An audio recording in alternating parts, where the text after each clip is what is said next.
Alô pra você, tudo bem? Tô aqui, mas não tô sozinha não. Olha quem tá aqui, ó. A Preguicite.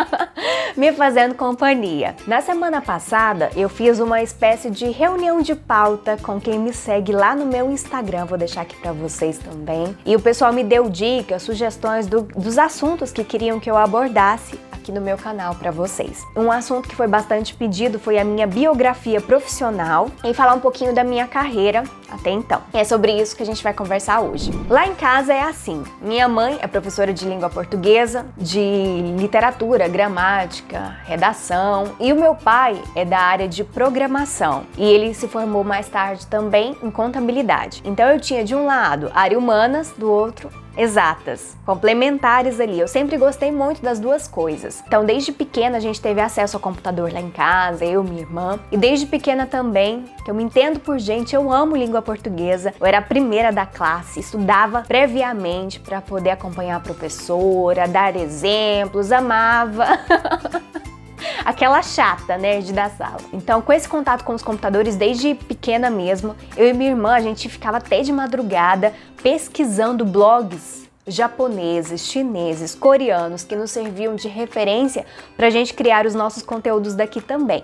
Então a gente fazia desde a parte gráfica, layout, a parte visual, até a parte básica da programação em HTML. E a gente criava uma espécie de diário online, contando um pouquinho de rotina, publicava poemas, a gente, nossa, tá me trazendo tanta coisa à memória. Eu tinha mais ou menos 12, 13 anos, 2002, 2003. A gente já fazia isso, eu e minha irmã. Minha irmã, se eu tinha 12, ela tinha 7, gente, 7 aninhos. E a gente fez muitas amizades por meio de blogs, quando as redes sociais nem existiam ainda. Então a gente seguia o blog da outra, a gente adicionava selinhos. Quem é dessa época que tá me acompanhando aqui, hein?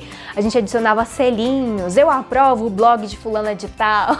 Gente, que divertido. E a gente aprendeu bastante com isso, e a gente conciliava então com os estudos. Daí, quando chegou o momento de eu decidir realmente uma faculdade, uma carreira para seguir, eu tinha me decidido por jornalismo. Prestei vestibular para jornalismo, mas também conheci aqui em Goiânia um curso novo, que até então se chamava Rádio e TV, mas que naquele ano, o ano do meu vestibular, ele tinha mudado de nome para audiovisual. Fui pesquisar sobre isso, descobri também que na Unicamp, em São Paulo, tinha um curso bastante similar chamado Midialogia. Comprei umas revistas na banca, fui ler sobre o curso, mercado de trabalho, e vi que tinha muito a ver comigo. Por quê? Porque eu gostava muito de escrever. Daí eu passei para audiovisual na UEG, a estadual daqui. Diferente da Unicamp, que era um pouquinho mais restrito, porque o curso era novo e a gente não tinha ainda professores em todas as áreas que o curso podia oferecer pra gente. Lá na Midialogia, por exemplo, tinha aulas de games, também de aplicativos, novas mídias, né? Aqui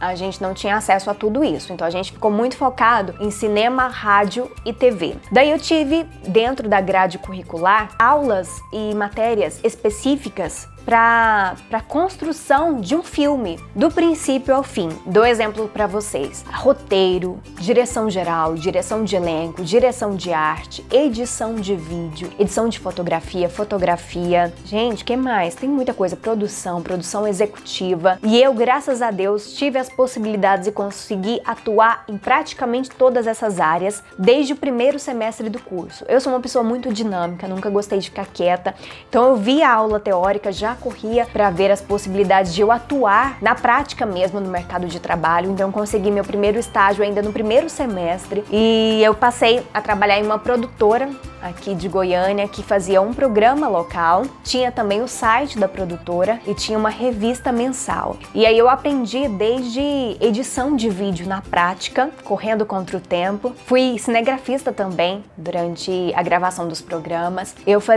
escrevia a revista mensal, eu tinha uma parte de editoria na revista e eu também criei do zero um novo site dessa produtora que inclusive foi lançado em um grande evento aqui em Goiânia. Depois eu fiquei pouco tempo, o estágio era somente 6 meses, eu não fiquei quieta, peguei campanha política para fazer e nessa campanha também eu aprendi muito com um professor muito querido que eu trago sempre no meu coração, as lembranças são boas. Gerson Neto me convidou para essa campanha por gostar muito dos roteiros que eu escrevia para a aula dele, ele dava aula de roteiro pra gente e daí então eu ajudava a escrever os textos dos candidatos e inclusive, gente, a gente improvisava um TP. Conto pra vocês o que é TP. TP é um aparelho, um equipamento que inclusive os apresentadores dos programas nacionais, locais, eles sempre utilizam. Quando a gente tá falando aqui com vocês, tá aparecendo um textinho aqui. A gente não tá com tudo na ponta da língua decorado, não. A gente tá lendo, a gente faz isso de forma que pareça natural. Então, esse equipamento que tá atrás da câmera ali, espelhado com a câmera, se chama TP. Na época dessa campanha, vou mencionar datas também pra gente se situar. Era ano de 2007 ou 8, 7 ou 8. A gente improvisava esse TP com uma garrafa PET e um papel enrolado nela. Daí eu ia girando essa garrafa pro candidato ir lendo o texto que a gente escreveu, de modo que eu tinha que girar bem delicadamente para o barulho do papel não aparecer no microfone do candidato. Feito isso, a gente editava esse material, finalizava, colocava no ar. Eram dias e noites bem intensas. Eu chegava em casa muito tarde, mas trabalhei bastante e aprendi muito também. Fiz outras campanhas ao longo do tempo de faculdade e depois também, se eu não me engano, eu fiz 4 ou 5 campanhas, tanto na área de produção, de comunicação estratégica, de edição de vídeo, quanto também de elaboração de sites para os candidatos. Então, depois desse trabalho com campanha, eu passei por outros locais, como por exemplo agências de publicidade. E por que eu cheguei nas agências? Paralelo aos estudos na faculdade, eu desenvolvi um blog chamado egarotas.com com mais 3 amigas. Por fim, eu fiquei sozinha. E eu toquei esse projeto por mais de 10 anos. 8 deles eu acredito que sozinha. E esse blog começou a me dar certa rentabilidade. Era pouca grana ainda, mas me deu muita visibilidade junto às pessoas aqui em Goiânia. Por meio dele eu conheci muita gente inclusive que é parceiro meu até hoje. Esse blog me deu abertura para eu entrar na agência, porque a agência me conheceu, foi atrás de mim para trabalhar com uma conta da agência específica, que era Flávios Calçados, e acabaram gostando do meu trabalho. Eu fui lá para dentro da agência.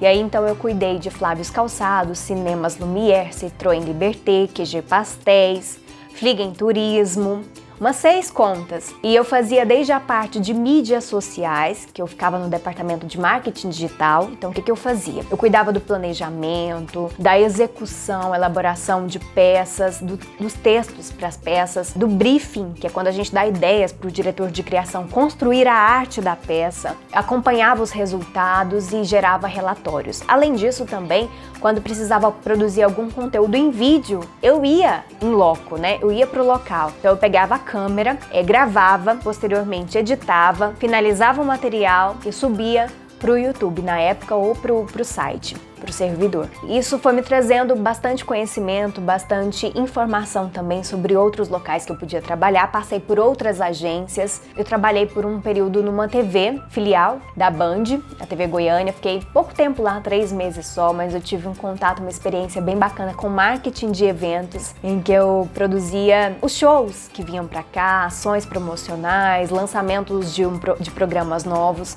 Foram 3 meses bem intensos em que eu chegava em casa muito tarde, de madrugada. Dia seguinte tinha que bater ponto no mesmo horário, mas foi uma experiência bem bacana. Depois disso eu fui também para uma grande rede de materiais de construção. Eu trabalhei na parte de e-commerce, loja virtual, e ali eu montava estratégias para vendas de produtos, criação de vitrines, descrição de produto, catalogação, treinamento para o pessoal de vendas, com trabalhos na área da política também. Foi que eu entrei na Associação Filhos do Pai Eterno por indicação de uma pessoa que gostava do meu trabalho, que me recomendou para lá. E deu certo. E foi a empresa em que eu fiquei mais tempo. Bom, eu vou ficar por aqui porque esse vídeo tá ficando muito longo. Eu continuo falando sobre isso no segundo episódio, então, sobre a minha carreira, a minha formação. Vejo vocês em breve. Não se esqueça de se inscrever no canal, de curtir, comentar, compartilhar com amigos e familiares. Se você já é inscrito também, ative o sininho para sempre receber em primeira mão quando um vídeo novo for publicado aqui.